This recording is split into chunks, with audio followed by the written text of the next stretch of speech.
Знакомьтесь, это Юля. Живет в Дубае уже 5 лет. Прилетела сюда на месяц в ковид как турист, но город ее настолько впечатлил энергией и возможностями, что в итоге она осталась здесь жить. Юля, расскажи, что за место мечты мы приехали? Яхты, море. Это место мечты туриста, особенно русскоязычного, это вообще русскоязычный такой район Дубай-Марина. С этим соглашаются даже иностранцы, что в основном здесь живут все, кто приезжает, там, Украина, Россия, СНГ и так далее. Здесь красивые небоскребы, они, может быть, не самые красивые изнутри, но вот как туристу остановиться, по-моему, это очень прикольно. Почему здесь любят приезжать русскоязычные сюда? Ну и стоит ли действительно приезжать в этот район и жить здесь? Ну, во-первых, мне кажется, исторически как-то так получилось, что именно русские здесь инвестировали много денег в недвижимость, здесь покупали здесь квартиры, когда только застраивалась Марина, поэтому так получилось. Ну и плюс обычно наши люди, у нас определенные стандарты, вот как мы хотим жить, чтобы какие-то яхты были, чтобы какая-то вот водичка была. То есть нам не интересно жить просто в каком-то месте без вида. Мы все хотим какой-то красивый вид, небоскребы. То есть для нас это экзотика, и, соответственно, вот именно русскоязычные люди сюда приезжают и любят здесь останавливаться. Вот. Со временем, конечно, они отсюда уезжают из Марины, они понимают, что это все-таки не самый роскошный район, он таким выглядит только на первый взгляд, а потом они понимают, что в Дубае роскошь это не небоскребы, а наоборот вилла.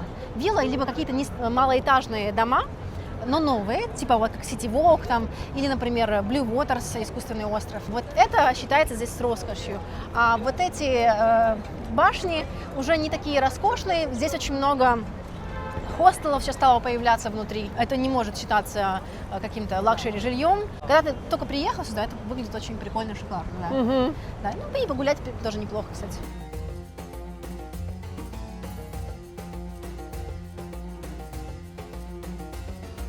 Первое, что я приехала, когда я сделала уже буквально на второй день, я провела здесь мастер-класс танцевальный, осознала, что за мастер-класс здесь платят в 10 раз ровно больше, чем за украинский мастер-класс. Но параллельно с этим я начала экспериментировать с ТикТоком. Я думаю, интересно, а что еще я могу сделать, чтобы это собирало просмотр? И как раз это выпало примерно на то время, когда я уже отправилась в Дубай. Я вообще приехала сюда на месяц, думаю, сейчас погощу здесь, как бы посмотрим, что там как. И параллельно снимала видео просто вот ради интереса, что такое хотелось виральное про Дубай сделать. Первое мое видео, которое я сделала очень-очень таким виральным, это было видео про дубайское метро. Я помню, я посмотрела тогда видео Черняка, фраза там у него такая была, типа «выделяйся или умри». И думаю, так, я сделаю такое видео.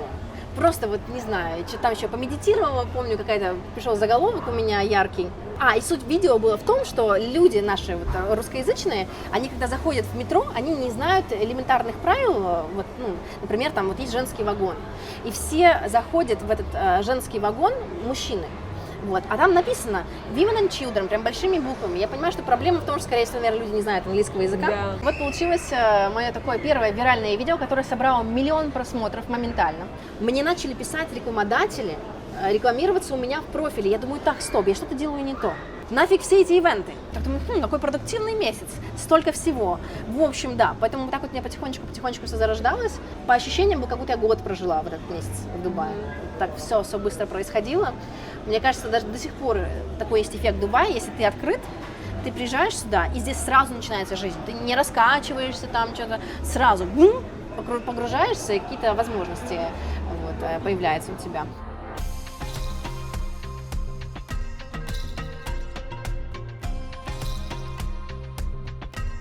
Мы общались еще здесь с ребятами, я услышала, что они сюда приехали на какой-то период просто поработать, заработать деньги, и они здесь не видят жизни, строить семью, жить дальше, карьеру и так далее. И вот у них была такая фраза, что мы здесь сейчас поработаем, а потом вернемся домой. Твое мнение, это распространенная история здесь в Дубае, что люди приезжают именно, знаешь, поработать, заработать деньги и потом дальше вернуться? Или это, такие случаи редкие? Это, наверное, половина людей так мыслит. И я думаю, что это количество людей немножечко уменьшается с каждым годом, потому что все больше и больше людей приезжают сюда именно вот жить. До недавнего времени здесь вообще были только такие люди, которые приезжали временно.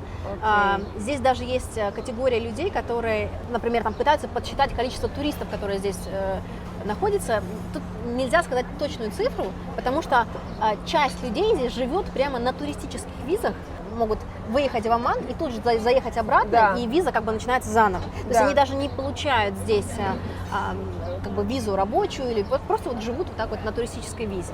Вот. Ну, иногда работают нелегально по ней. Ты на каких документах здесь живешь? Я официальный блогер здесь, я делаю blogging services, это компания открыта под это, да, то есть и естественно, мне как блогеру сейчас вот, уже последние несколько лет обязательно нужна лицензия блогера, тоже, естественно, она у меня есть. Почему она нужна? Потому что это еще достаточно новая история. С одной стороны, налоги ты здесь как бы не платишь, но это тоже до определенной суммы, сейчас не помню уже какой там, по-моему, блогерам с 1 миллиона дирхам в год нужно начать платить, а если типа меньше миллиона, то как бы То не есть, нужно. если у тебя на Вот. карту приходит, на твою местную карту, приходит больше 1 миллиона дирхам в год, Да, например, да. то ты уже должна задуматься над тем, чтобы как-то оформлять... Нужно регистрировать ВАТ. ВАТ это как НДС, или как Да, называется, да? НДС. То Но- есть сейчас ты работаешь по документам без регистрации НДС. Да, да. То есть ты не плательщик налогов, по сути, Нет, здесь. еще рано, да. Еще Мгм. пока рано, и в любом случае это придется сделать когда-то, когда Да. прям совсем будут большие какие-то там постоянно заходить суммы, но вот пока что могу без этого. Но есть еще корпоративный налог, вот у меня, например, нету сотрудников. То Так. есть я не нанимаю, у меня даже вот моя лицензия не подразумевает того, что я могу нанимать сотрудников, потому что если бы я хотела нанимать сотрудников, мне нужен был другой вид лицензии, называется Media License, это практически как телеканал иметь. Вот, там по-другому все устроено, да, я сейчас не буду вдаваться в эти подробности все. Вот. В общем, много нюансов с визами, с открытыми компанией, то есть нужно все равно идти консультироваться, и GSH компания очень классно там консультирует, тоже подсказывают. Сейчас мы разберемся, что необходимо для того, чтобы открыть компанию, сколько это стоит. Мне, кстати, интересно посмотреть, как работать с арабами, есть ли какие-то особенности в этом. Посмотрим какие-то подводные камни, так ли это, могу ли я действительно в одном месте все оформить, сколько это стоит. Так что нам очень повезло. Мы договорились, что мы можем все это заснять на камеру. Все вам покажу, расскажу. Очень волнительно. Погнали!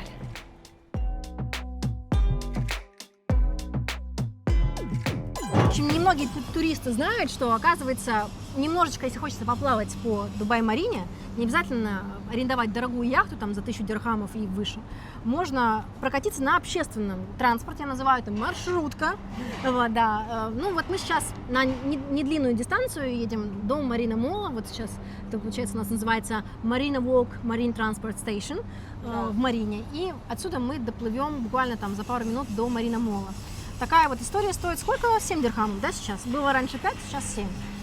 Вот. За 7 дирхамов можно прокатиться и тоже почувствовать себя немножечко вот на воде, если у вас прям нет большого какого-то бюджета.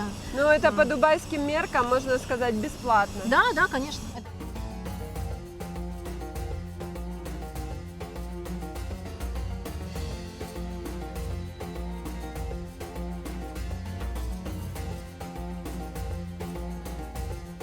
Скажи, пожалуйста, здесь можно рассчитываться криптой где-то, может, в кафе, там, я не знаю, что-то оплатить, услуги, купить недвижимость? Они, скажем так, потихонечку вводят эту историю с криптовалютой, и, в принципе, я думаю, что это будет одно из самых крипто-френдли мест в мире, где можно будет рассчитываться за даже покупки. Но сейчас вот пока что, ну, я показывала приложение DO, да, оплата телефонной связи, вот там недавно появилась опция оплаты криптовалютой. Иногда могут какую-то, редко, но могут, например, попросить меня принять криптовалюту за какую-то услугу.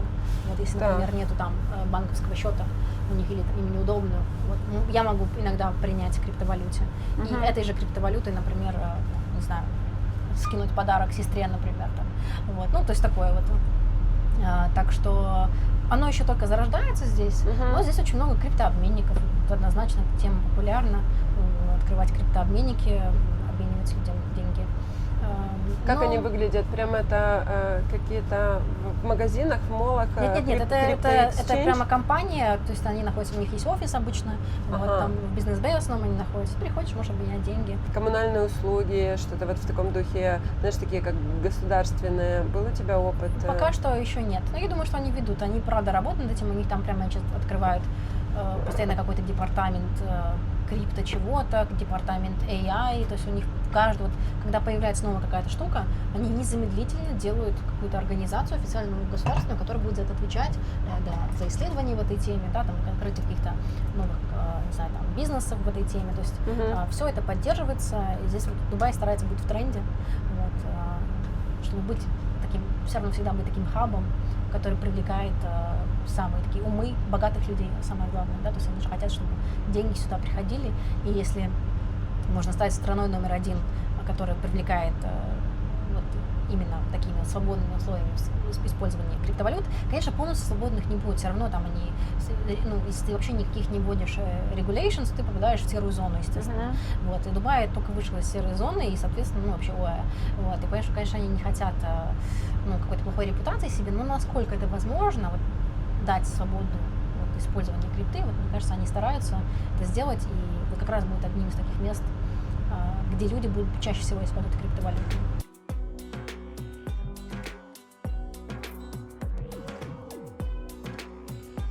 Поэтому, если хотите открывать здесь какой-то бизнес, то есть, в принципе, если ты не работаешь здесь на наемной работе, то ты всегда открываешь компанию. То есть, даже если ты фрилансер, по бумажке ты все равно, у тебя компания.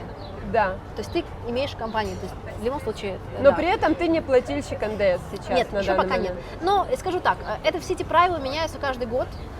Все готовы к тому, что вот завтра скажут, все, платим, то есть, ну, с такой-то суммы, например, или сейчас, например, есть корпоративный налог, да, то есть если у тебя есть сотрудники, то там с определенного количества сотрудников ты уже прямо сейчас платишь корпоративный налог. Меня это пока что не касается. Вот, Слушай, ну да. это круто, ты как фрилансер, ты работаешь официально, у тебя есть все Да. документы, ты зарабатываешь деньги, но при этом ты не платишь налог. Да, Это, пока что. ну, пока что, окей, да, на сегодняшний момент.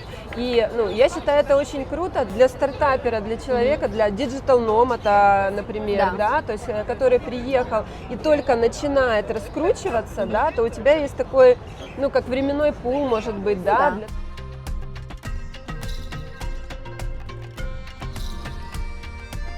Насколько сложно здесь арендовать квартиру, потому что, например, в Европе снять квартиру – это прямо целый кастинг, Да. то есть тебе иногда сложно в течение даже 3 месяцев, а кто-то полгода ищет квартиру, недостаточно денег у тебя на счету, у тебя могут целое резюме попросить, куча документов, чтобы, пожалуйста, я готов вам платить, возьмите меня, можно я здесь поживу. Какая ситуация здесь?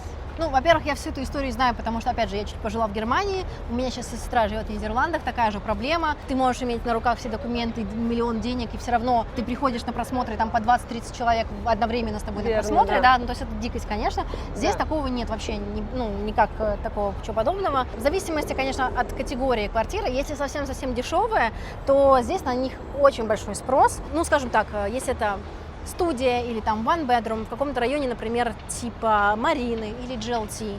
Сильно не затягивай, но хотя бы за неделю до того, как ты хочешь въехать, лучше порешай все эти вопросы. Да. То есть вот за неделю Да. можно переехать и уже получить agreement Да. там на год, допустим, или на месяц. Я вам больше скажу. Если, например, ты такой за месяц пишешь там этому лендорту, да, Да. в эту квартиру, я хочу там заехать, через говорит, месяц. он говорит, а когда хочешь заехать? Через месяц? Говорит, у меня сейчас есть клиенты, которые час готовы заехать, вот, через 2 недели. Но если через 2 недели заедешь, то возьму. Да ладно. А если так не месяц ждать, не буду тебя ждать месяц. То есть здесь вот даже, скорее всего, тебя не возьмут, если слишком рано попытаешься. Ну, либо поставить тебе выше цену. Скажут, ну хорошо, хочешь через месяц, тогда будет цена вот не такая, а такая. Вот все, что в районе 75 тысяч в год, где-то так, 80 тысяч в год, Да. легко, куча пустых квартир. Это обычно цена one bedroom, 2 недели, скажем, срок так. За 2 недельки нормально. Вот, искать. Конечно же, никто с тобой не приходит одновременно на просмотр. Конечно же, еще за тобой бегают агенты, названивают тебе. Здесь вот говорят, вот, там еще Дубай перенаселен, типа куча людей. Да, то есть, с одной стороны, пробок стало много. Вроде бы как людей много, но при этом, я знаю, многие здесь дома, квартиры, друзьям помогала, сама искала. Всегда в доме есть много пустых квартир, которые ждут своих арендателей, как по-русски сказать, да. представь, тебе в Дубай приезжает там твоя подруга, присматривается, может быть, она здесь будет жить. Ты расскажи каких-то там 5 лайфхаков. Возьми с собой деньги, да, А чтобы не потерять эти деньги в первый же день, чтобы не растратить их. Мы вчера встретились с подругой, приехала в Дубай, и просто в первый день больше половины у меня просто ушло, говорит, я вообще не поняла, куда. Ну вот это Дубай такой. Тут даже если место узнает о таком лайфхаке, ой, это очень сильно поменяет нашу жизнь. Знаете, когда сейчас в ТикТоке есть тренд, когда заходишь за дверь там куда-то, да, переступил через порог, и деньги с тебя снялись. Только обратно поставил ногу, вернулась. Короче, прикольный тренд, мне понравился. Да, это про Дубай. Чуть-чуть шагнул, все, уже пошла жара. Вот, поэтому вы мне там спрашиваете про суммы, что, сколько, а я стараюсь не смотреть, потому что это будет портить мое настроение очень сильно. Ну, может быть, какие-то вот секретики такие, ну, скажем так, пешеходный Дубай, если вот вы не будете идти ни на какие там туристические какие-то развлечения, вот мы гуляем по Марине, развлечения, да, фонтаны у Дубай-мола, развлечения, классное шоу. Правда, сейчас закроют его с мая по-моему, сентябрь, там какой-то будет, короче, maintenance, да, ремонтные работы, полгода почти. Вот, так что, да, туристы, которые приедут летом, могут расстроиться, но потом сделают еще лучше фонтаны, будет типа еще красивее. Много классных штук, каких-то шоу, которые бесплатные. Иногда ты просто идешь по улице, и что-то, оказывается, происходит. Какие-то салюты внезапно, даже без предупреждения, могут где-то быть. В общем, хватает здесь развлечений. А для жизни, ну, тут сложно посоветовать что-то. Подписываться на мой профиль, потому что когда, ну, это не просто реклама, там, потому что я реально рассказываю какие-то, вот появилось там что-то бесплатное, там, да, или какой-то там лайфхак. Вот когда это появляется, я выдаю, там, например, топ вот сейчас 10 мест, куда можно пойти бесплатно в этом году в Дубае. Ну вот это я собираю по крупице просто. Но зато эти крупицы... Топ-10 не надо, расскажи топ-3. Актуальных сейчас, да, потому что это может быть не актуально завтра. Сейчас. Но сейчас, например, проходят верблюжьи скачки, можно посмотреть, это бесплатно. Если, например, у тебя день рождения, ты можешь в течение 7 дней после дня рождения попасть в аквапарк Атлантис бесплатно, то есть бесплатный билет. Это постоянно появляется, поэтому вот я вот сейчас говорю, да, оно там что-то обновляется. Ну вот лайфхак, получается, когда ты летишь в Дубай, то нужно изучить эту информацию. Вот у Юли, может быть, мы будем давать в нашем блоге тоже такие полезные лайфхаки. То есть если ты не хочешь попасть сразу на много денег, то на самом деле можно найти вот такие классные, бесплатные какие-то ивенты и развлечения в том числе. Да, и скажу так, найти их очень сложно, нереально. Нужно прямо каждый день с кем-то здесь общаться, что-то случайно узнавать. То есть это не супер открытая информация. Это вот так, чтобы в интернете погуглить, нигде вы это не найдете. В этом-то и прикол, что в Дубае все платное. Это действительно так, но иногда, вот если есть сумасшедшие люди, которые вот по крупице вот это где-то что-то вытаскивают, можно найти что-то бесплатно, можно. А так все платно, конечно. Все вложили деньги, хотят обратно отбить. Вот. Кто хочет здесь бесплатно давать, да, что-то.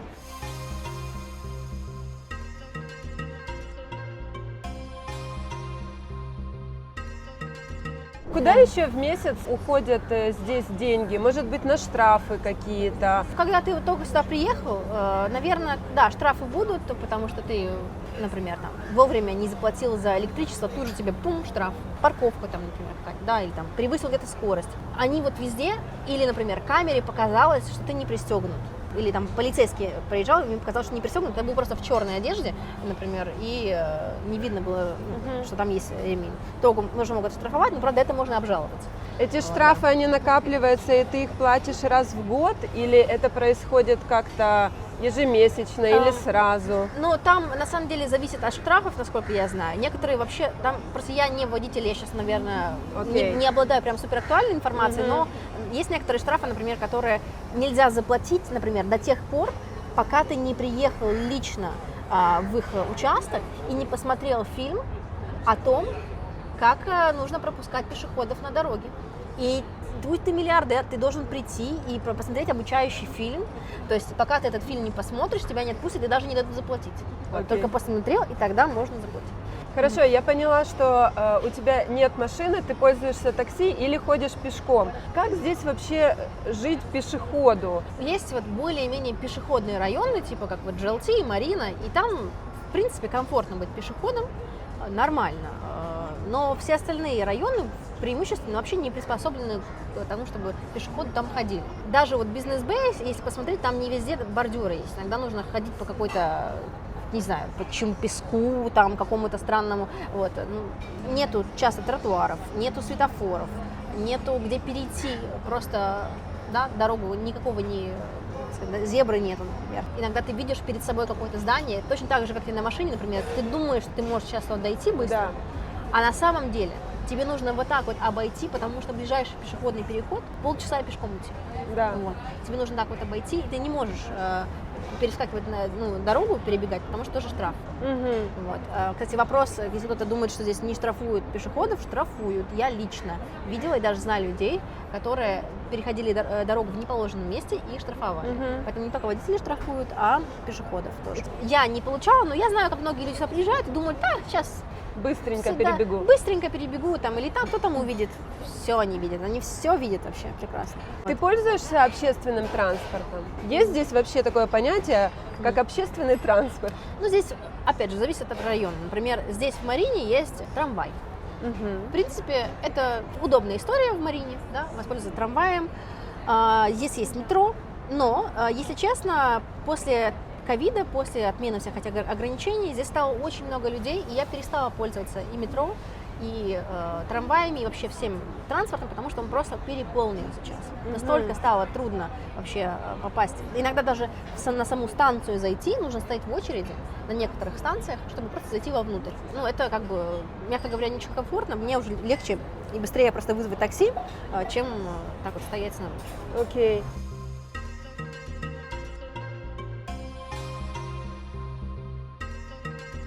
Занимаешься ли ты здесь, ходишь ли куда-то на йогу или в какие-то спортзалы, или вот только из-за того, что ты так много ходишь, этого тебе достаточно? Абсолютно в каждом доме здесь есть спортзал.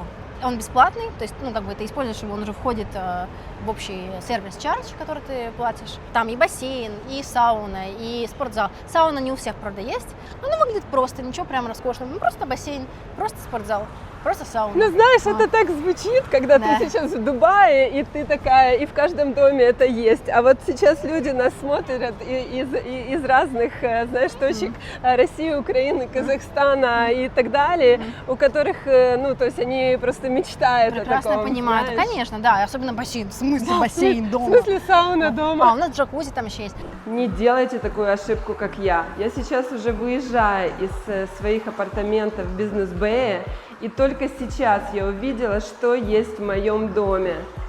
Посмотрите, это джакузи. Здесь есть джакузи.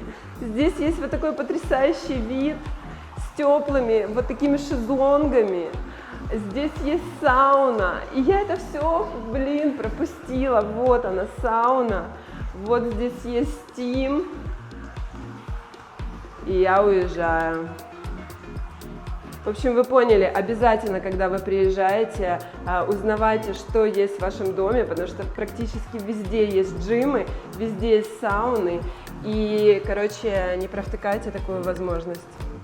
Кстати, вот интересно, да, что говорят, вот, дорого жить в Дубае. Но если вот некоторые моменты пересчитать, например, здесь мне не нужно покупать отдельный абонемент в тренажерный зал или там в бассейн, потому что это у меня уже есть. Где еще в мире, может быть, где-нибудь в Сингапуре, я не знаю, скажите, может, в какой-то другой стране, ты вот за эту сумму получаешь красивый вид, красивый бассейн, сауну, ну вот не знаю я такого. Напишите, кстати, если вы живете в такой стране, интересно. Да, я вот помню в Украине, если вдруг у тебя есть бассейн в доме, или там какой-то, это вообще, во-первых, редкость, а во-вторых, это просто невероятно какой-то лакшери люкс дом. Просто вот вообще все over the top. Золотом там еще должны обшить. Все. Да. А так нет, конечно, в смысле. Ну, окно есть, скажи спасибо. Ты говоришь, что ты живешь 40 минут от моря. Как часто ты купаешься? Раз в год где-то примерно купаюсь. Наверное, есть даже люди реже делают. Ну, как всегда, живешь возле моря, не ходишь на море. А когда Да. только приехала, ты чаще ходила на море? Или, Да, может, конечно. потому что ты из Одессы, тебе уже море не удивишь? ходила, я Да? там загорать, потому что такая белая. Вот, я черная ходила, пыталась загорать, красиво все, чтобы было. Вот, сейчас как-то, ну, море, никуда не убежит. И даже вот если я хочу где-то остановиться в отеле, отдохнуть там в Рас-Аль-Хайму. Не обязательно, что я хочу зайти в море. Я могу просто с видом остановиться, и мне этого достаточно. Это как отдыхают местные? Ну, типа Ну, того. тебя же можно назвать местные, правильно? Можно. Ты здесь живешь? Кто-то скажет, нет, нельзя, кто-то скажет, да, ну потому что, а что-то еще. Если мы, например, вообще будем говорить про Эмирати, которые здесь живут, они никогда не ходят на море, на пляж. Для них этот вид досуга вообще в целом непонятен. Типа, в смысле загорать на пляже и купаться в воде? Зачем? Вот эта история с курортом, она до них дошла, вот это, что Дубай это место для отелей и курорт, дошла только со временем. Мгм. Они вообще не поняли, зачем им благоустраивать здесь пляжи, кому это вообще надо. Мгм. А оказывается, европейцы, они мерзнут там в Европе, вот, и хотят где-то еще отдыхать. С коронами, прям на яхте, одели короны. Я не могу, что называется, пройти мимо. Вот так вот отдыхают в Дубае. Прям с коронами. Почему-то я даже знаю национальность этих людей. Да, есть такое ощущение. Что ты по поводу медицины можешь рассказать? Страховка, во-первых, нужна всем обязательно, особенно в Абу-Даби, Дубае. По-моему, еще в Аджмане она не обязательна, но, по-моему, уже вводят тоже обязательно. Сколько она стоит? Большинство людей получают страховку от работодателя, большинство, и ее не платят. Но если ты как индивидуальный предприниматель, сейчас не спросите, сколько я плачу, ну, по-моему, что-то около 400 дирхамов в месяц, вот, если не ошибаюсь, около того, да. Ну, то есть, в принципе, нормальная сумма, да, поэтому... Что туда входит? Пользовалась ли ты уже страховкой? Я места, которые я хожу, практически не пользуюсь. Ну, во-первых, у меня есть некоторые, ну, например, то, что касается зубов, обычно страховка не покрывает зуб, да, и там, плюс у меня партнеры, с которыми я сотрудничаю, вот, они мне делают полностью все, вот, да, как блогеру, вот, все эти истории с зубами, что очень-очень помогает, потому что, конечно, цены здесь на все очень высокие, то есть без страховки здесь очень дорого, вот. Сколько ориентировочно? Ну, вот, например, запломбировать зуб, Да. будет стоить один зуб где-то от 600 дирхамов, я думаю. Это, ну, можете себе представить. Да. Там какой-то Ну, по больше минимуму. 100 евро. Да, вот. И то это еще поискать надо. Ну вот мне тут не везде нравится медицина в том смысле, что иногда ты рассчитываешь на определенную сумму, а потом выходишь, и тебе в 10 раз больше цену называют. А еще вот это было, еще вот это. То есть много каких-то не очень прозрачно цены устроены. Вот, это напрягает. Поэтому нужно найти прям свою клинику, которая тебе нравится. Здесь, знаете, есть такая история, когда вот вы только приехали в Дубай, особенно русскоязычные, ездят в иранский госпиталь, Так. потому что он самый недорогой. Дешевый, так. Да, вот, и это просто лайфхак, если вдруг что-то там у вас, не дай бог, случилось, просто едете в иранский госпиталь, и вам по нормальным ценам сделают... Качественно? Да, хорошо, там Да? хороший работает, да. Да. Вообще иранцы, оказывается, очень хорошая у них медицина развита, как ни странно, кто бы мог подумать, да, вот, да, так что там хорошо делают, там нормальные врачи, они лишний раз не попытаются содрать с себя денег каких-то, то есть, если они видят, что не нужно тебе ничего прописывать, они тебе ничего не пропишут, вот. А в других клиниках всегда тебе что-нибудь пропишут, даже если оно тебе не надо. Даже если супер здоров, нет, все равно давайте еще вот вам витамин D за 500 дирхамов продадим. Но это Вот, не да. покрывает медицинская страховка? Что покрывает? Было у тебя такое, что ты по страховке? Страховки очень разные, зависит от того, как там, какая компания. Мне как-то вот, к счастью, не нужна была прям какая-то медицинская помощь.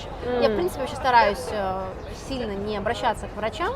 Вот, да, там я прохожу просто тесты, там, на здоровье, там, например, кровь сдать, это я делаю каждый год, чекапы все. Да. Вот, и это, есть там чекап, который входит в медицинскую страховку, но я езжу в другое место, где тоже недорого можно заплатить, например, буквально 300 дирхамов для девушки.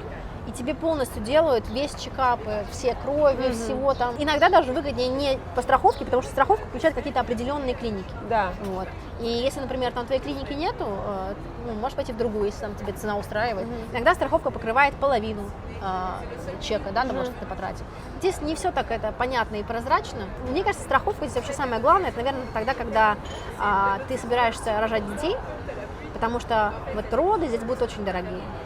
Да, то есть меньше 5000 дирхам, я думаю, здесь не получится. Это я говорю без каких-либо вмешательств, там просто вот обычные роды. Поэтому, конечно, нужна страховка. А если, например, условно, я заболела, там у меня температура, нужен антибиотик просто? Конечно, да, нужен рецепт. Вот. Мне кажется, все равно не так жестко, как в Европе. Все-таки некоторые медикаменты, я помню, что прям в Европе нужно было прям вообще на каждый там это вот. Да. Что-то здесь, что-то получается без рецепта взять, что-то нужно с рецептом, поэтому не так жестко, как в Европе, но все равно рецепт нужен. Да. И что меня радует, что я знаю, что, например, в Европе, вот мне сестра буквально недавно жаловалась, что там ей что-то живот заболел, плохо стало. Ну все, закрыто, все, нет. В понедельник может быть, если повезет. Да. И то не факт. И со страховкой, всеми делами. А здесь что-то случилось, всегда есть клиника, которая будет открыта 24 часа в сутки. Несколько клиник. Даже можно найти этого, как называется, chiropractor по-русски? Остеопат? Остеопат, который вода вправляет, да? Да. Остеопат Да, называется? да. Это у меня просто недавно заклинила шею, реально, просто шла, и все, и болит, и не могу ничего сдвинуть, так хожу, вот. Ночью пришлось ехать, нормально нашли. Ну, Дубай, конечно, он такой вот, более комфортный, вот, чем Европа. Опять же, магазины все открыты, вот здесь, вот только в этом GLT, практически в каждом доме есть магазин 24. То есть я не думаю о том, там, что нужно запастись какими-то продуктами, я просто либо в приложении использую Талабат, мне тут же привозят. И если вдруг в приложении, там, ты заказала, тебе везут больше 30 минут, это прям плохо.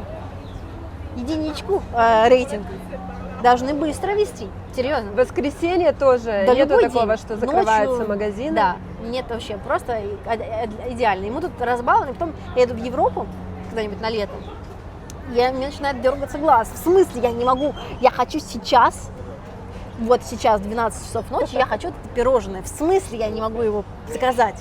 Это просто невыносимо.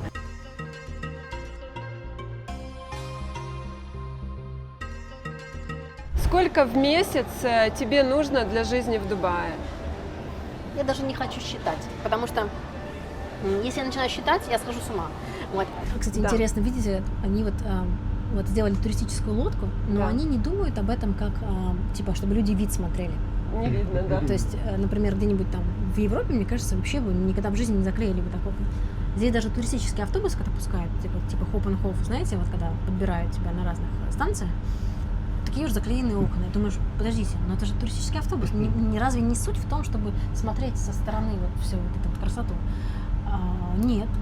Нужно в автобусе, чтобы было прохладно, чтобы солнце на тебя не светило. Туристы, наоборот, солнце хотят. Вот, они хотят этот вид. Но они вот это такой вот арабский подход.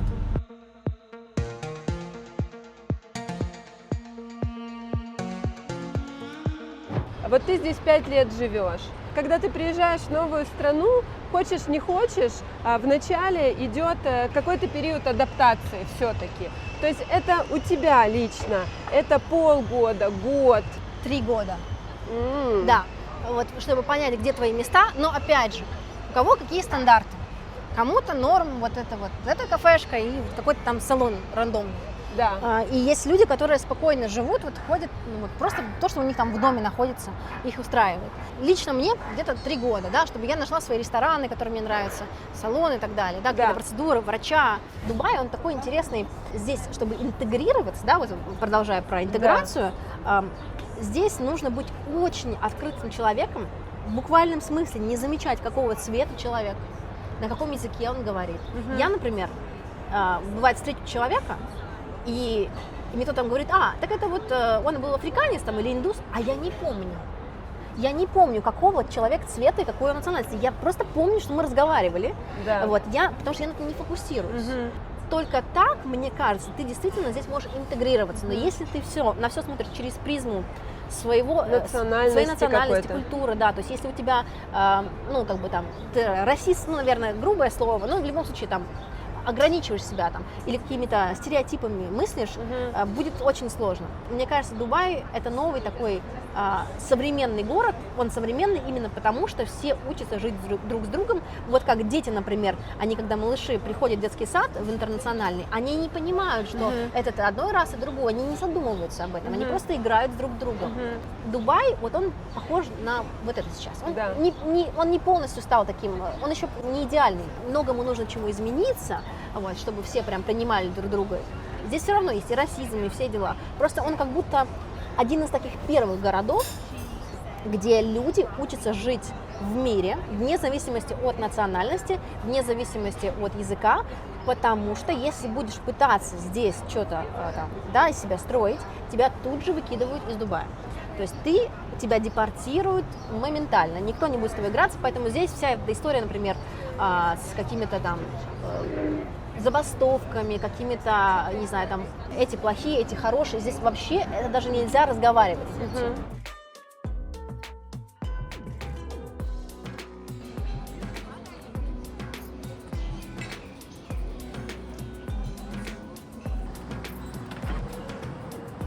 А можешь поделиться сейчас, например, открыть свой телефон, приложения помогаторы, которые облегчают тебе жизнь здесь, в Дубае? Ну, во-первых, YouTube.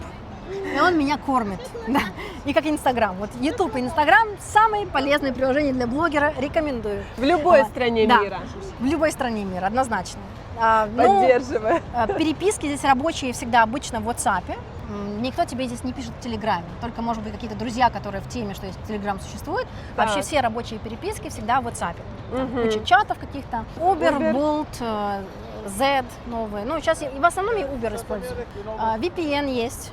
На всякий случай, но он, если честно, не очень всегда помогает. Например, если какой-то видеозвонок, там кто-то хочет например, сделать WhatsApp, иногда он по VPN проходит, а иногда не проходит. Вот, поэтому, такое, как получится. Как ты тогда созваниваешься со своими родными?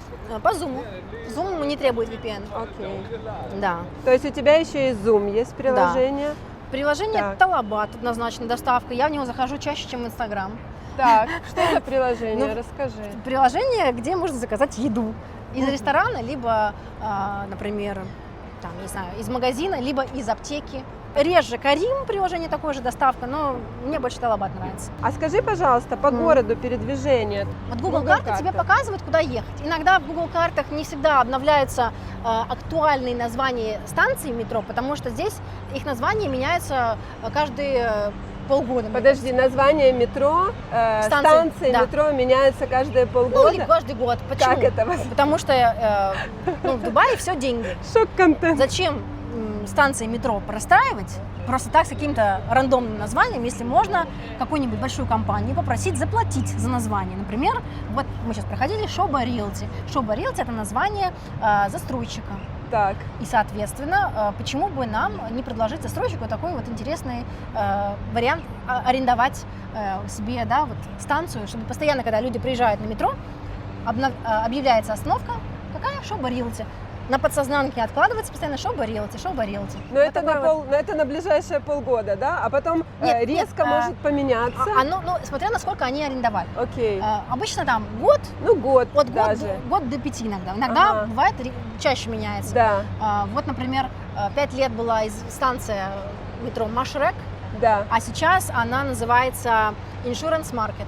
С метро интересная история. И, кстати, я заметила, что здесь нету названий улиц. То есть, когда мы ездим сейчас на такси, то мы говорим просто название дома, таксист нас сюда ведет. Ну да, то есть это так везде, да? Это так везде. по всему Дубаю? Везде, везде. Даже если они существуют, эти названия улиц, на них уже просто отучились ориентироваться. То есть ориентируются на название района и название башни, например, или какого-нибудь мола, да. Поэтому просто... Даже если где-то улицы есть, особенно в новых районах, там пытаются делать маленькие улочки, называть их какими-нибудь там милыми именами, но никто их не знает. Ты видела свой договор аренды? Там Конечно. Есть какой-то конкретный адрес? Ну вот, название дома. Название дома, номер квартиры. Название района. Название... И улицы нет. GLT, например, да. Название дома и улицы. То есть улицы нету. Да.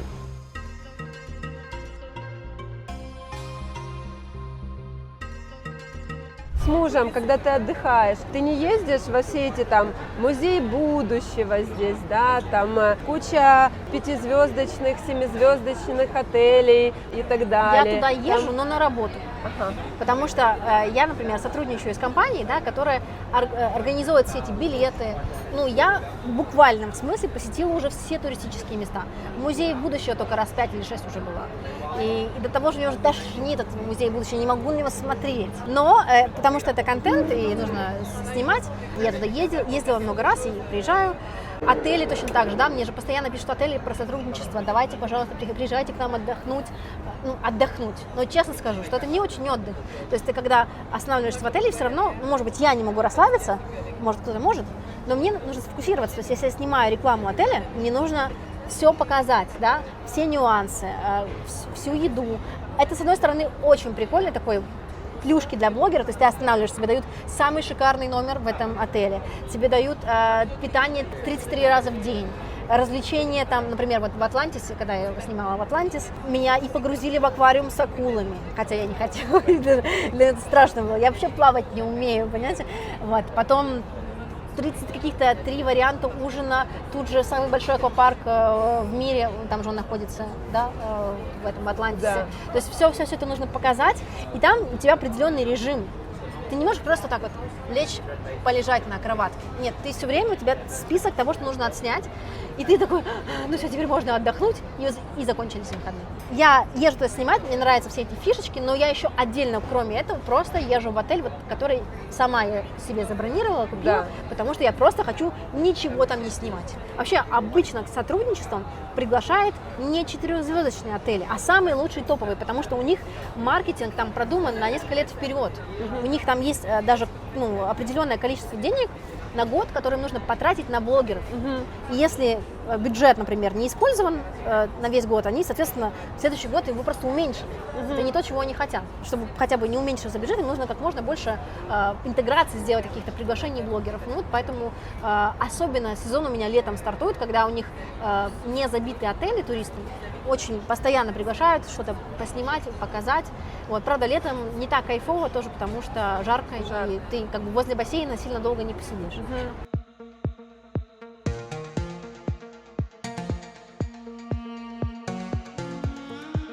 Сейчас можно блогеру вот так вот зайти быстро, да, и делать виральные видео, или что-то уже поменялось? Однозначно поменялось. Я бы соврала, если бы сказала, что давайте. Там. Почему я быстро, скажем, продвигалась, да, и до сих пор как бы я продвигаюсь, но не с такой скоростью, как вот в самом начале. То есть сейчас, например, тиктоки уже не залетают каждый тикток, да, то есть нужно очень сильно постараться. В Ютубе я была сразу номер 1 первой, потому что я первая додумалась, одна из первых здесь, вообще постить шортсы. Классические блогеры все смотрели на эти шортсы, что за фигня какая-то, это не буду, это не мой уровень. Вот. А я длинные видео не делала. Мне было, вот я делаю тиктоки, попробую залить их в YouTube. Заливаю в YouTube, ничего не происходит, забываю про эти видео на месяц, через месяц практически эти видео внезапно взлетают до миллионов. Но это были, правда, те видео, которые уже собрали миллионы в ТикТоке. Да. То есть я вот эти популярные видео залила в YouTube. Думаю, интересно, что еще я могу сделать? Нужен какой-то многосерийный контент. Отлично, как раз в это время в Дубае Экспо. Я каждый день, как на работу, ходила в этот Экспо, да, выставку, и в каждый павильон ходила, снимала. Потом меня уже звали даже сами павильоны к себе, там, здравствуйте, я там директор павильона Узбекистана, можете, пожалуйста, прийти к нам поснимать? И люди ждали каждый день видео с Экспо, а наш павильон, а нашу страну, пожалуйста, а еще что-то. Думаю, класс, круто, но страны скоро закончатся, нужно что-то еще делать. Появилась у меня идея с роботом. Там были роботы, которые по Экспо ездили, и я подумала, что людям интересно, когда что-то называют их именами, и я решила роботам, которые там есть, давать имена. Так у меня появился робот Санек, да, у которого там до сих пор 42 миллиона, не знаю, там 50 миллионов, я же не помню, сколько там этого шорца видео. И там я делаю целая драма у него. Получается, робот, сначала просто роботов разных представила, дала им разные имена, там, Сережа, Санек, потом Снежана Ивановна какая-то там, да, боже, людям это так понравилось, что потом появилась другая часть видео, когда я просто сижу в кафе и вижу, как робот едет, какую-то доставку везет там, и падает с лестницы, естественно, я это успеваю все заснять. И говорю, вот, смотрите, друзья, робот Санек упал. Люди, все, они относятся к этому роботу Все как к другу. как к живому человеку, да. Правда, экспо закончилась, и роботов, к сожалению, сейчас в Дубае практически нет, что очень грустно. Я бы продолжила всю эту историю. Но тогда я успела вот сделать такие настолько виральные видео, что я вот до сих пор сейчас хожу по Дубай-молу, ко мне постоянно подходят люди. Вот. То есть я вот захожу в Дубай-мол, ко мне как минимум там 3-5 подписчиков подходят за все время.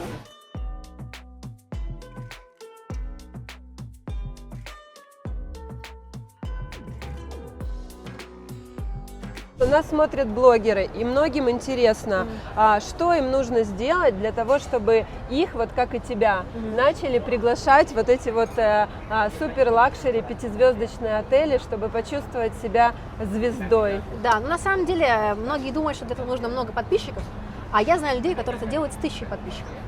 Да, это вообще не про количество подписчиков. То есть, да, меня могут приглашать как инфлюенсера, но при этом точно так же приглашают в эти отели и не инфлюенсеров, а просто людей, которые умеют красиво делать визуал. То есть, если, например, вы фотограф или видеограф, который умеет красиво снимать интерьер, вы просто красиво делаете видео, у вас может быть лайфстайл-блог, он вообще может быть не привязан к Дубаю, не обязательно. Если у вас красивый визуал, вы можете смело делать себе такой, как это называется, медиа-кит, да, где у вас будет написано, что вы умеете делать, какой контент вы предлагаете, и рассылать его напрямую отелям. Да, конечно же, нужно уметь правильно составить письмо, потому что не каждое письмо прочтут. Вот. Какие-то фишечки расскажешь? Ну, на самом деле, это так сейчас все это не выдам, я даже консультации отдельно провожу по этому поводу, ко мне приходят и говорят, я тоже хочу, как ты, можно, конечно, пожалуйста? Да. Вот, поэтому я это даже продаю, можно сказать, ну, не как курс, да, а просто вот как консультация, но в целом, что важно, да, то есть важно себя презентовать. Большинство имейлов, которые получают отели, они получают сотни имейлов в день. Вот, особенно самые популярные, а то и тысячи иногда, как вот Atlantis. Они видят какое-то несуразное письмо, некрасиво сформулированное, на плохом английском, некрасиво составленное, да, то есть часто неуважительно, то есть нужно по всеми вот этими правилам, там, Dear Team, то есть нужно прям составить, красивенько сформулировать. Hope you are doing well. Да, вся этот small talk, вся эта история. Конечно же, отдельно файлом нужно прикрепить красивый медиакит, заказать себе прям какой-то, сделать медиакит у какого-нибудь, может быть, либо дизайнера, чтобы это было красиво собрано, чтобы там и статистика твоя показывалась, да, и с кем ты работал, если ты с кем-то работал, какими-то брендами. Вот, то есть вот и такие письма ты можешь отправлять отелям, если ты, например, не суперизвестный блогер, потому что меня, в принципе, находят сами отели. Вот. Но если тебя не знают, ты можешь сам отправлять, и какой-то из отелей тебе ответит. Конечно, в начале, когда у тебя не было никаких интеграций с брендами, будет сложновато, но как только ты начнешь потихонечку собирать, вот я работал с таким брендом, с таким, тебе будут отвечать чаще. Был ли у тебя опыт работы конкретно с арабами? То есть понятно, когда мы работаем с русскоязычными, мы понимаем, как к ним подойти, как с ними общаться. Был ли у тебя опыт работы с арабами и есть ли какие-то особенности общения именно с ними? Нужно понимать, что они очень разные. Тоже вот здесь, вот в Дубае вообще нельзя обобщить людей никак. Вот как говорят, а в Дубае так делают, а вот в Дубае вот так, кто, какие люди, да, то есть есть там арабы Эмирати здесь. Есть арабы, которые приезжают в Саудовскую Аравию. Они все по-разному очень взаимодействуют. Иранцы, палестинцы, там, да, все из разных культур. Поэтому даже вот понятие дубайцы, оно такое очень, ну, такое, солянка такая, да, сборная. По-разному бывает, да. Что здесь объединяет людей? Все знают, что правила жесткие, штрафы большие, ругаться с кем-то, да, например, прилюдно показать, там, не знаю, средний палец кому-то, да, или там даже отправить смайлик вот этот среднего пальца там в этом в WhatsApp кому-то в переписке, или накричать, или вообще что-либо сказать какое-то, ну, нехорошее другому человеку. Здесь это запрещено, соответственно, все это понимают и очень стараются сдержанно себя вести. Какой-то большой разницы между работой с арабами там, или русскими там я не замечаю. потому что все стараются держать себя в этих рамках. При этом действительно есть какие-то народы более вспыльчивые, я просто не хочу упоминать какие-то определенные там расы. Да, действительно есть такой эффект, что вот, например, если, давай скажем так, чем жестче условия в их родной стране, чем больше им приходится выживать, там, да, где-то вот ругаться с кем-то, воевать, тем, скорее всего, с таким вот напором они сюда приезжают и тоже немножечко ведут себя иногда, ну вот, over the top. Но в целом оно вот усредняется вот этими правилами, все равно все рано или поздно начинают их исследовать и ведут себя в целом все прилично. Единственное, что может быть по блогерской теме, да, я заметила, что все-таки русскоязычный вот этот рынок чуть более развита история вот этих всех интеграций, да, каких-то работ с брендами, то есть уже бренд понимает, что он хочет. Вот часто я вижу такое от индийских компаний, которые здесь маркетинг-агентства у них, они там чуть ли не просят тебя сделать рилс за банку вазелина, простите, да, а какая-нибудь придет русскоязычная компания, и у них даже такое не стоит, они тебе заплатят там сразу, вот, ну, не только русскоязычные, вот есть, например, какие-то бизнесы, которые уже понимают, почему блогеры важны, почему рилс дорогой. Да потому что вот у него самый большой охват, потому что там каждое слово продумано, да потому что там все продумано, несмотря на его небольшую длину, это не сторис, это не отметочка в сторис, это полноценная работа. Не все это понимают. Если в целом даже посмотреть на странички в соцсетях вот этих компаний местных, вы просто ужаснетесь от их визуала, его нет просто, вот, и это просто какой-то снятый на Sony Ericsson телефон, простите, там, да, какие-то видосики, там, фоточки сделанные. То есть это выглядит несимпатично вообще. Еще чувствуется, как здесь такое, только все начинается. Да, как они только начинают узнавать, как это работать с блогерами, почему это столько стоит, почему ты не можешь предлагать по бартеру рилс, это так не работает. Даже когда, например, со мной работает большой крупный отель, и там они приглашают меня показать какой-то супер крутой, невероятный ресторан, который только открылся на территории, они в жизни меня не попросят рилс им сделать. Они, что будут просить? Во-первых, они вообще ничего не будут просить. Я скажу, вы могли бы прийти к нам на открытие нашего ресторана? Ну, конечно же, я соблаговолю отметить их в сторис. Так. Но они не будут у меня просить, а в обмен на это сделайте нам такой контент. И чем круче отель или круче заведение или бренд, тем меньше они будут просить. И чем ниже уровень бренда, тем больше, а нам еще сделайте еще 53 рилса, а еще сделайте нам вот это, и вообще, как бы, давайте мы вообще вот отменим деньги банка вазелина. Или мне недавно предложили, знаете, совершенно бесплатно за 3 рилса поучаствовать в этой медитации в ходьбе. То есть ходить мне предлагают бесплатно за 3 рилса. То есть вот уникальная возможность невероятного бартера. Офигеть! Да ладно! Русскоязычные, кстати, предлагают. Здесь вообще вся эта история там с медитациями, она только русскоязычная. Здесь, ну, по-другому, это в основном с Бали, кто приезжает сюда, вот у них тут такой, они на Бали живут, приезжают там на недельку подделать денег на дубайских и обратно на Бали.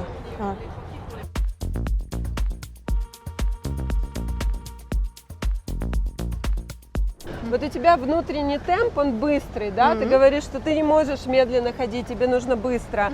И здесь темп очень такой мощный, быстрый. Как тебе здесь живется, вот комфортно ли с быстрым темпом? Как здесь живется людям, которые все-таки привыкли к более спокойному ритму, если ты таких знаешь, расскажи. Ну, скажем, тут нужен баланс, потому что если жить все время в быстром темпе, можно тоже очень сильно устать и выгореть быстро. Вот, поэтому у меня, когда я общаюсь с людьми, ну, вот, быстрый темп, да, когда какие-то встречи, там, вот я снаружи, но дома, например, мне нужно отдохнуть, я восстанавливаюсь там, да, например, я провела там встречу, и я после этого восстанавливаюсь какое-то время дома, в тишине, ничего не происходит, вот, то есть у меня нет такого, что я каждую секунду вот просто работаю и все, вот, иначе просто я возненавижу эту работу, вот, да, поэтому, ну, конечно, в Дубае, если вы, например, с какого-то очень-очень маленького тихого города, и вы ожидаете этого от Дубая, ну, конечно, очень наивно, потому что здесь все время что-то происходит, много людей. Можно, конечно, найти какой-то тихий район, отдаленный от всего, в принципе, там устроиться, жить, но если вы хотите прям работать, какой-то бизнес строить, то это подразумевает большое количество встреч, переездов, какого-то, ну, короче, движения. Я поняла, что место силы, вот ты сейчас сказала, у тебя дома, одно из мест сил. Скажи, пожалуйста, где еще в Дубае твои места силы, где можно восстановиться от этого сумасшедшего дубайского движения? Ну, у меня просто место силы ассоциируется не только с покоем, иногда, наоборот, не хочется взбудоражиться. То есть вот когда я хочу взбудоражить свою энергию, я вот считаю своим местом силы вот как раз, например, остров Blue Waters. Так. Почему-то я прихожу туда, там всегда ощущение праздника. Вот всегда как будто что-то происходит, как будто день рождения, не знаю. Можно назвать это местом силы, но вот для меня это место силы тоже, вот наполниться. Иногда, Интересно. чтобы расслабиться, Да. расслабиться это, ну вот либо дом, либо в спа куда-то направиться. Мне нравится здесь спа в Дубае. Вообще отели очень здесь хорошего уровня. Очень сложно потом путешествовать после дубайских отелей, потому что в классных вот пятизвездочных отелях здесь прям крутой сервис. Потом даже бывает, где-то путешествуешь, вроде бы тоже 5 звезд, но нет, не то. Вот, очень сложно потом принять, что не все так заботятся о мелочах, как в Дубае, например.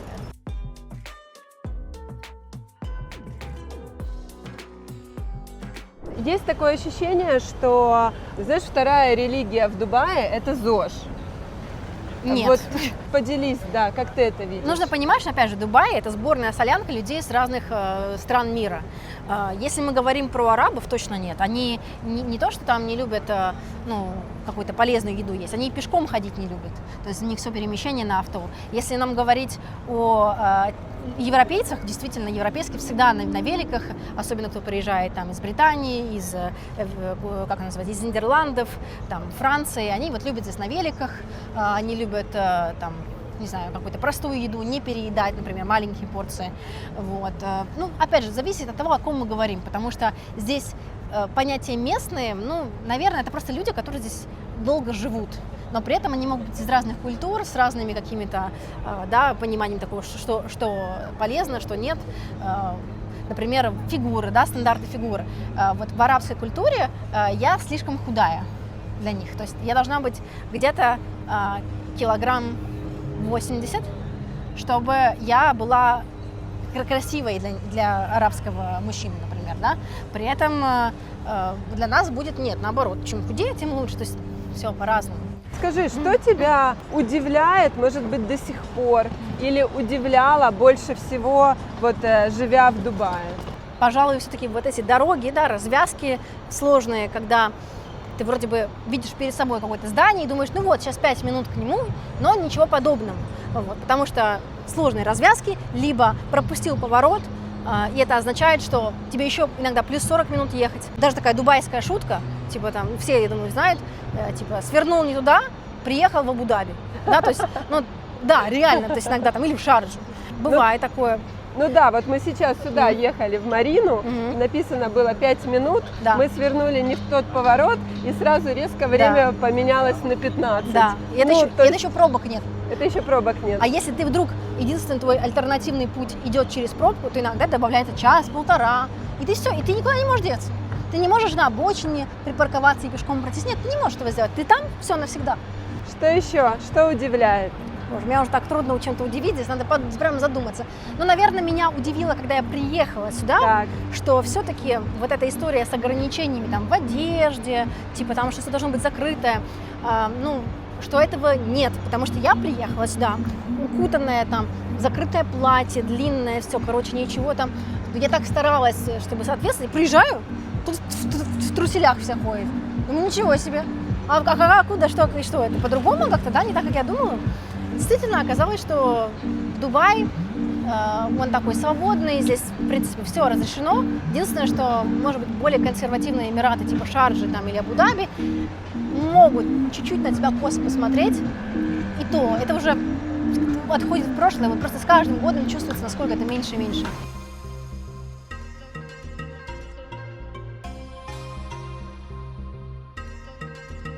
По поводу нетворкинга, что здесь можно делать? На самом деле есть несколько путей. Есть путь интроверта, как я вообще глубокий интроверт. Вот мы сейчас сидим с вами втроем. Это вот самая комфортная для меня компания. Если больше нас, я уже не так комфортно себя чувствую. Ну, разные типы людей есть. Вот. И поэтому я сами по себе вот нетворкинге, когда толпа людей, не очень люблю. Я стараюсь, вот, например, сейчас, если там меня позвали где-то выступить, идеально, потому что на меня посмотрели на сцене, записали мои контакты, и потом подходит уже конкретно с целью разговаривать там, вот давай мы хотим с тобой там сотрудничать. Вот это для меня мой любимый тип нетворкинга. Но есть, конечно, скажем так, который подходит всем. Здесь огромное количество бизнес-клубов, я могу порекомендовать несколько бизнес-клубов. Да, причем я думала сначала, что это какая-то ерунда, там, типа, просто себя деньги берут за членство, там, или там, ну вот, но оказывается, что эти люди, они действительно здесь интересные предприниматели. Это одна из историй, да, что можно использовать, да, вот эти нетворкинги.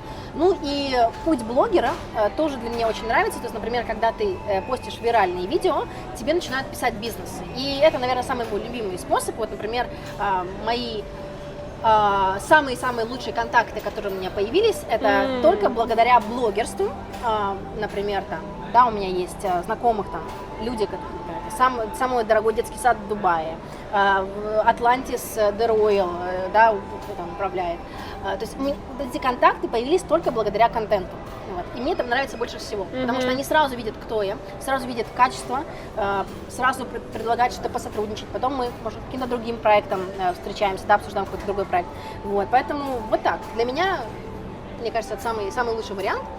Но если, например, человек не делает контент, наверное, все-таки бизнес-клубы, да и вообще просто общение. Здесь есть разные виды досуга. Можно пойти на йогу в какую-то группу, можно какие-то женские клубы есть. В общем, в мафию можно пойти играть. Очень многие люди здесь, наверное, самый бюджетный вариант нетворкаться – это ходить на мафию. Туда приходят достаточно тоже интересные люди, и можно создавать контакты, которые потом тебе очень пригождаются в будущем. А если ты знаешь английский, так вообще просто тебе открываются все двери, потому что чаще всего здесь страдают от отсутствия контактов именно русскоязычные, которые, ну, хотят как-то вот дальше, на какую-то новую ступеньку, а эта новая ступенька не настает, если ты только вот в русскоязычном пространстве. Я вообще считаю, что возможности здесь везде. Здесь люди открытые. Есть у меня друзья, которые могут просто вот в кафе сидеть и увидеть какой-то прикольный человек и сказать: ой, а вы кто? Чем занимаетесь? Здесь настолько открытые люди, что могут просто подойти в кафе и начать общаться. Да. И действительно, часто оказывается, что люди очень даже не против пообщаться. Если ты ищешь возможности, ты их находишь 100%. Ты сейчас развеяла миф на самом деле о том, что, знаешь, в Дубае надо настолько строго себя вести и нельзя никому подходить, потому что тебя обязательно, не знаю, посадят или подойдет охрана и скажет тебе нет. То есть ты реально можешь, если увидела человека, ну ничего страшного не будет, если ты просто к нему подойдешь, да, и попробуешь заговорить. Ничего, наверное, только исключение это женщины полностью закрытые, закутанные. Okay. Иногда есть некоторые сложности, особенно если ты мужчина и ты подходишь к этой женщине. Okay. Вот, кстати, девушка к девушке вообще тоже без проблем. Наоборот, ко мне постоянно подходят эти девушки, вот такая вот укутанная. А я же даже не мусульманка, ничего. Говорю: какая красивая у вас юбка. Класс. Я смотрю на нее, думаю, ничего себе. Вот, вау. Мне казалось, просто все там убеждают тебя, что вот арабки, они там такие вот только со своими общаются. Нет, ничего очень подобного. Есть люди, которые подходят, дадут тебе комплимент какой-то сделают. Я уже пугаюсь, потому что у них, в их понимании, ты когда комплимент делаешь какой-то вещи, так, то они так обычно делают, да, что если ты, например, сделал комплимент и сумочку, должен подарить. Многие так мыслят. И я переживаю, может, я уже должна эту юбку снять, подарить ей. Знаете, нет, спасибо. Я еще по Дубай-молу ходить в чем-то. А мужчины с тобой знакомились здесь? Сколько раз, вот, что ты живешь? По Дубай-молу я называю это Тиндер, такой офлайновый Тиндер. Здесь часто люди, в основном туристы, ищут с кем пообщаться, познакомиться. Есть какие-то одинокие мужчины, которые здесь ходят, естественно, как бы мне это не интересно, но это здесь происходит постоянно. Вот Дубай-молл, вот там, где много туристов, постоянно какие-то туристы, обычно испанские, либо там, французские, подходят, пытаются знакомиться, вот, да, как в Европе, наверное. Но на улице это не принято. Нежелательно, да. Вот прям так подходить, особенно мужчина к женщине. Тут очень сильно заботится, чтобы женщина была в безопасности. Вот. И если даже ты там как-то странно посмотрел на нее, то есть лучше не надо.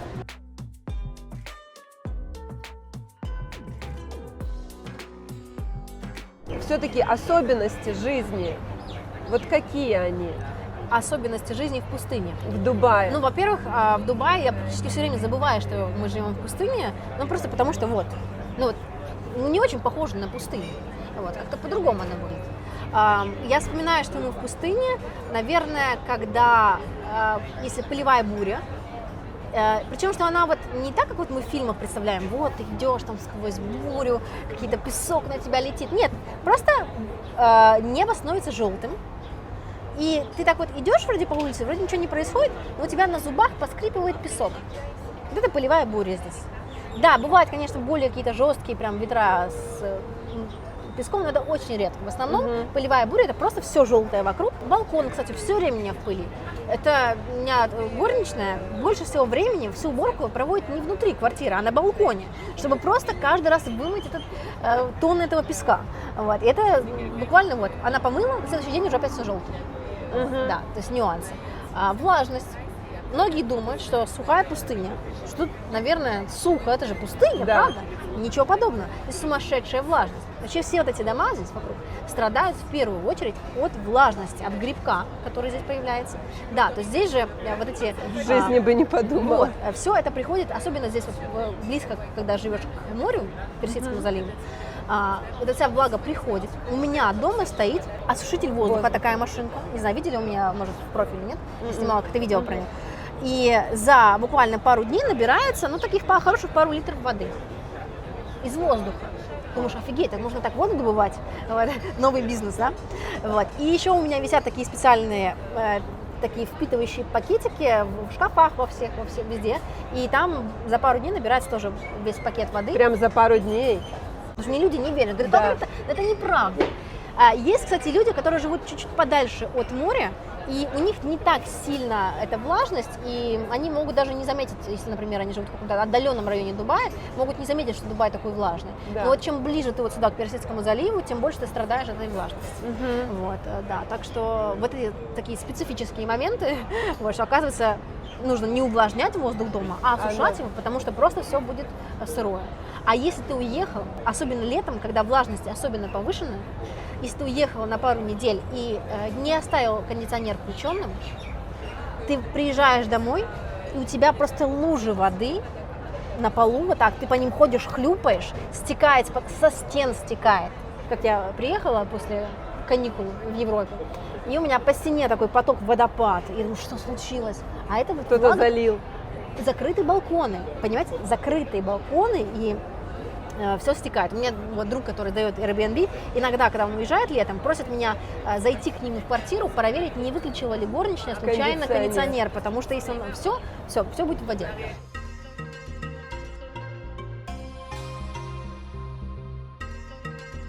Ты, когда гуляешь по улицам, даже вечером, например, ты чувствуешь себя безопасно, то есть ты можешь одна пройти и комфортно себя чувствовать, не оборачиваясь, знаешь, типа кто-то за мной идет. Без проблем, 100%, без проблем хожу, могу ночью пойти сама, вообще не задумываясь, настолько, что даже иногда страшно, как вот я вот потом, когда в Европу еду, мне нужно какое-то время перестроиться, чтобы на самом деле переживать за свой телефон, переживать за свою сумку. Я всегда считала себя максимально собранным человеком, что я никогда ничего не забываю нигде, не оставляю.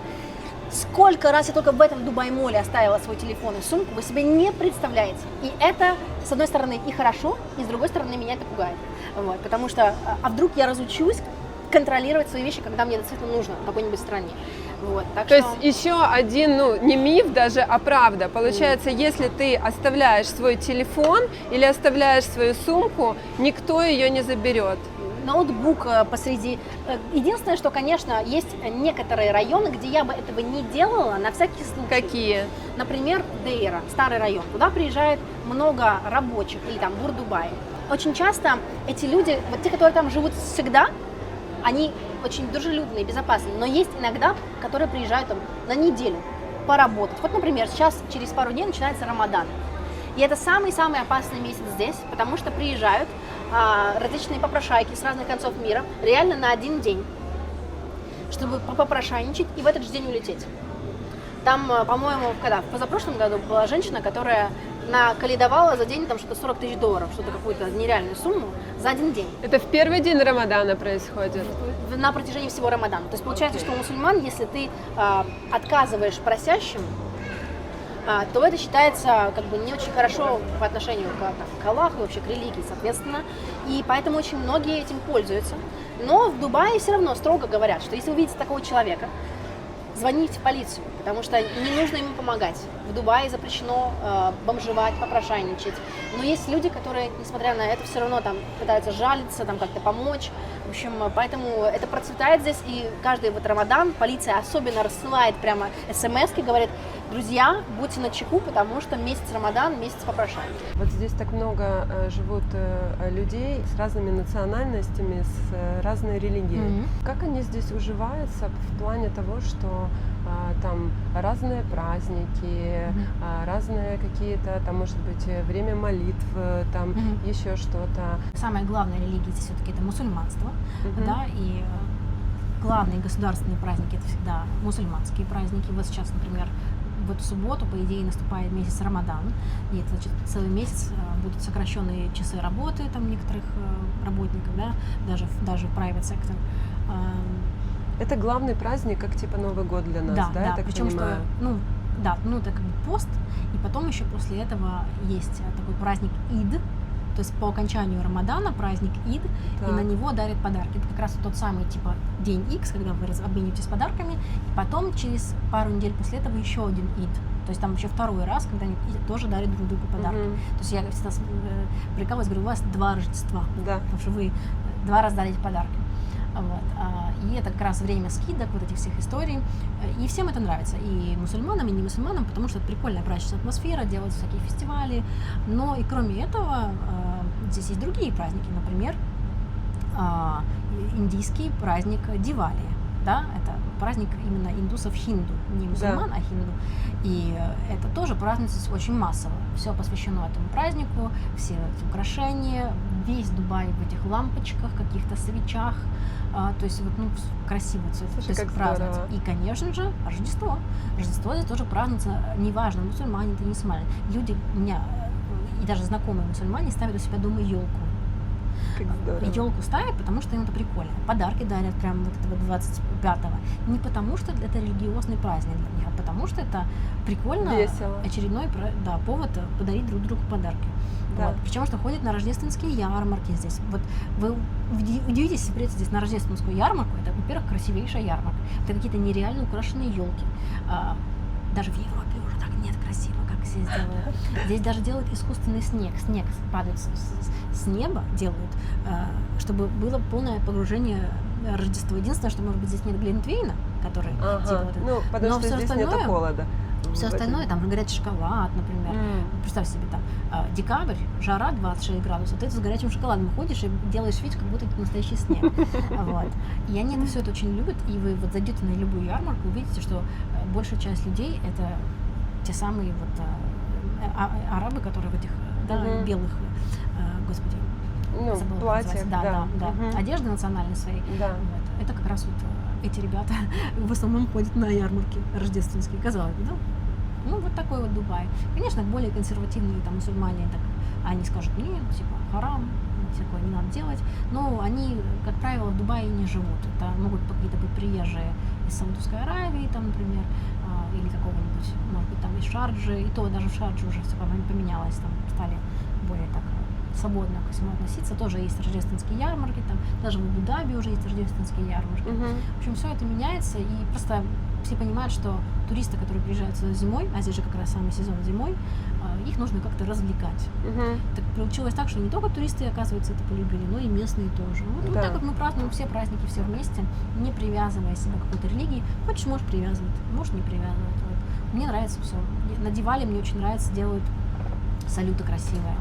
Вот, да. Причем, что даже стихийные салюты пускают на Дивали в старом городе. И, наверное, это единственный день, когда полиция даже не пытается никого остановить. Вот, хотя здесь же нелегально опускать салюты, так вот, рандомно. Но вот там много салютов, и полиции нет. Там, они их не гоняют. Потому что понимают, что это очень важный праздник для хинду. Вот так вот, да. Может быть, если я сейчас попробую податься на золотую визу блогера, что тоже пока очень размыто, буквально только что объявили, вот, что выдают золотые визы блогерам. Расскажи в двух словах, что это такое золотая виза дается просто такая же виза, как вот на которой сейчас я есть, просто она на 10 лет.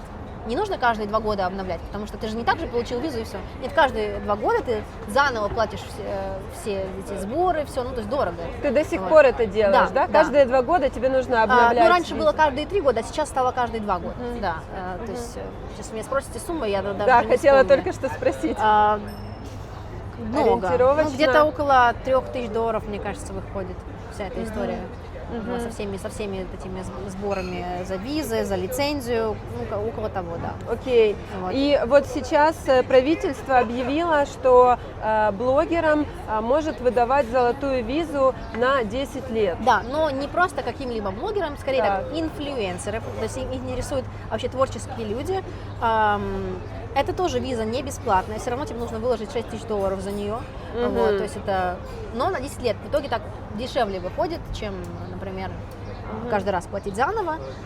Вот, поэтому, возможно, золотая виза типа будет какие-то там давать плюшки, преимущества, там типа есть какие-то скидки для владельцев золотой визы, но по большому счету пока что какой-то супер ценности у нее нет, поэтому даже если я не смогу ее получить, вот я как бы вообще не расстроюсь, потому что я не очень понимаю, что сильно прям потеряла. То есть для да. тебя, по сути, золотая виза – это просто возможность каждые 3 года, каждые 2 года сейчас не обновлять эту да. визу и не платить эти деньги. Да, потому что в случае с обновлением визы там есть еще нюанс. Тебе нужно каждый раз все эти документы делать, там проходить вот эти медицинский осмотр, делают флюорограмму, и там кровь нужно сдавать. Я и так это делаю каждый год, но просто еще отдельно ехать и еще отдельно для визы это делать по миллиардному разу. Ну, такое тоже раздражает немножко. Есть уже кто-то, кто получил эту золотую визу, вот как инфлюенсер, или это только вот ввели эту новую программу? Ну, я знаешь? общалась с Дубай туризмом,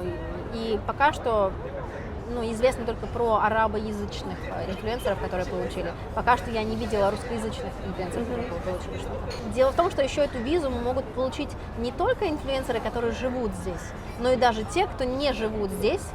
И из-за этого подалось очень много уже заявок на эту визу.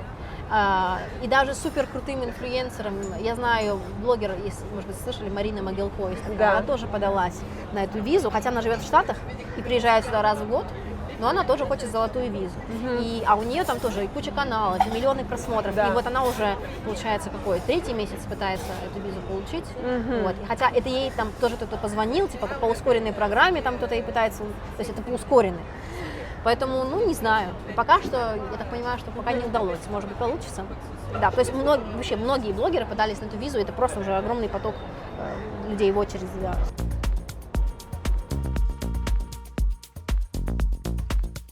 Ты рассказываешь вот этот снег, да, ненатуральный, там, например, и я много слышу, что люди, когда приезжают, например, из Дубая, скорее всего, 2 мнения будет. Первое мнение – вау, вот прям вау, гигантомания, все есть, всего много, есть возможности. И есть второе мнение, что все фейк. На самом деле всегда впечатляет, когда говорят, что Дубай фейк. Хорошо, допустим, острова насыпные, окей, понимаю, допустим, искусственный снег. А еще что? Что-то еще? Для меня все остальное натура. Вот так же, как в Европе когда-то своими ручками строили дома, точно так же вот ручками строят здесь все остальное, улицы. Просто там оно старое, а тут оно новое. Вот, то есть фейк что? Оно же настоящее, это не голограмма, реально, потрогал. И там, там просто как бы старая не голограмма, а здесь новая не голограмма. То есть, как сказать, да, то есть вот это для меня, кто-то говорит, вот здесь нету истории. Так нету истории какой? Войн? Извините, а тогда получается все, что там, где люди умирали и были войны, это получается не фейк, а если тут все было по-тихому. И то тоже, тут огромнейшая история. Тут сам факт того, что здесь находят нефть, это означает, что здесь когда-то была не пустыня, здесь было что-то еще. То есть история — это какой промежуток времени? Или, например, сколько здесь каждый год находят в Рассальхайме, раскапывают просто какие-то старые города, вообще какие-то неизвестные вообще какие-то. То есть это просто только даже не начали раскапывать еще. За 5 лет что здесь поменялось? Расскажи, пожалуйста. Мне кажется, тут вообще этот вопрос нужно задавать, что поменялось за эту неделю. Реально, потому что каждую неделю что-то появляется, какой-то новый район, новый молл. Меня спросите, сколько моллов в Дубае, я не знаю, их так много, что даже люди, которые здесь живут всю жизнь, не знают, какое количество здесь моллов, не знают все новые районы. Вот просто, если вдруг вам скучно, каждую неделю можно искать для себя новый район, который ты еще не видел, и вы будете его всегда находить. Можно в пустыню разрастаться сколько угодно, а если вдруг хотите по морю, так еще искусственные острова строить. Да. Вот в море можно расти, в пустыню расти, и это не заканчивается здесь. Вот, так что... То есть такое развлечение для местных, ездить... Для меня, честно, я нахожу на это время, а вообще, конечно, люди здесь работают очень жестко, и когда вот я рассказываю, какие-то показываю здесь места там туристические, я являюсь исключением из правил, которые я побывала везде. А большинство людей, если они раз в полгода выбираются в Дубай-молл отдохнуть, это прям вау. Они проводят время. А так, конечно, люди очень жестко здесь работают. Здесь нет такого, что там кто-то будет сильно беспокоиться о том, сколько часов в день ты поработал, там, закрывать там, магазин в 7 вечера. Нет, люди здесь пашут с утра до ночи, и большинство вот этих всех туристических вещей не видят. Вот. Я, опять же, исключение, потому что у меня работа такая. То есть я там хожу в эти туристические места и снимаю их все, показываю, районы эти показываю. Ну да, ты знаешь, есть картинка, вот когда смотришь на Дубай со стороны, что здесь все на таком, знаешь, спокойствии, никто никуда не спешит, все только там находят какие-то новые рестораны. В Греции есть там сига-сига, это тоже вот, знаешь, не спеша, давайте это решим, но как бы не спеша. Я так понимаю, что реальная жизнь, она здесь противоположная. Ощущение Нью-Йорка такого, то есть все бегут, работают с утра до ночи, и вот как раз вот этого вот релакса для людей, которые здесь живут, ну, его мало. Да, он есть для вот этих самых эмиратий, у которых плюс-минус жизнь как бы налажена, потому что у них государство там, например, тебя берут на работу как эмирати часто не потому, что там ты прям сильно лучше какого-то другого кандидата, потому что тебя как эмирати нужно нанять. То есть у тебя, например, у компании есть условия, там должно быть столько-то эмиратцев. Вот. И очень часто они могут позволить себе не сильно спешить. Уволились с этой работы, пойду на другую. Завтра. Эмиратцы как раз очень любят спокойно все. У них есть тоже такой эффект, не сиеста, вот они говорят машалла. Машалла. Если говорят фразу машалла, это означает, это что значит? Типа, как Бог даст. Вот, например, спрашиваешь там, хорошо, когда мы это сделаем, вот это. Да. Это, кстати, могут быть не только эмиратцы, это могут вообще даже вот многие мусульмане здесь используют эту фразу, как Бог даст. Это означает, что никогда, скорее всего, либо через неделю, либо через год, но может быть. Да. Вот так это означает. Да, поэтому особенно, да, вот арабы здесь, они, особенно если у них есть комьюнити, которое как-то их защищает, там дает им работу, какой-то брат, который там, если что, поможет. Вот у них не спеша жизнь, но у всех остальных очень спеша. Сервис здесь в Дубае с доставкой понятно, все очень быстро, все классно, Amazon, все работает как часы. Да. А что касательно вопросов домашних, например, там кондиционер поломался или там кран потек, вот какие-то такие вещи в доме, да, которые, как они здесь решаются по сравнению с Европой, потому что в Европе, опять же, это все происходит очень долго. Скажем так, да, здесь тоже долго, но если ты живешь в хорошем доме, обычно прямо при доме там есть свой техник, которого ты вызываешь. И все знают этого чувака, он ходит по квартирам. У тебя есть его номер телефона? Даже может не быть номер телефона, спускаешь на ресепшн, можно ресепшн, да. И говоришь, вот смотри, такая проблема. Потому что тут еще... Слушай, это очень удобно, это реально. Да, но не факт, что тебе это сделают быстро. Они тоже такие, машалла. Вот. Но это, мне кажется, все равно побыстрее, чем в Европе. Вот. Особенно, если ты ему хорошо оставишь на чай, он чуть-чуть поторопится. Да. Я вот говорю, вот смотри, вот мне сейчас нужно не просто быстро, а вот прям очень-очень быстро. Да. И вот тебе вот еще денежка сверху, и давай сделаем это очень быстро. Он такой, хорошо. И это значит, что, скорее всего, в течение там 3-4 дней он все сделает.